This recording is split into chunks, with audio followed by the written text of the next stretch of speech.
আজানের জবাব। কিভাবে সেটা? মুয়াজ্জিন যখন আল্লাহু আকবার বলে, বলার পর আমরা কি বলবো? আল্লাহু আকবার, আল্লাহু আকবার। মুয়াজ্জিন আবার যখন আল্লাহু আকবার বলবে, আমরা কি বলবো? আল্লাহু আকবার, আল্লাহু আকবার বলবো।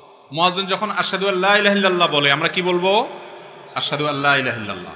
মুয়াজ্জিন যখন আশহাদু আন্না মুহাম্মাদুর রাসূলুল্লাহ বলবে দুইবার, আমরা কি বলবো? প্রত্যেকবার বলার পরে আমরা আশহাদু আন্না মুহাম্মাদুর রাসূলুল্লাহ বলবো। আশহাদু আন্না মুহাম্মাদুর রাসূলুল্লাহ, আশহাদু আন্না মুহাম্মাদুর রাসূলুল্লাহ বলবো। আবার মুয়াজ্জিন যখন হাইয়া আলাস সালাহ বলে, আমরা কি বলবো?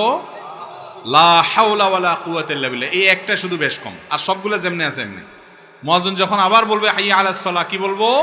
লা হাওলা ওয়ালা কুওয়াতা ইল্লা বিল্লাহ। মুয়াজ্জিন যখন বলবেন হাইয়া আলাল ফালাহ, তখন কি বলবো? লা হাওলা ওয়ালা কুওয়াতা ইল্লা বিল্লাহ। আবার মুয়াজ্জিন যখন হাইয়া আল ফালাহ বলবে, একইভাবে লা হাওলা ওয়ালা কুওয়াতা ইল্লা বিল্লাহ বলবো।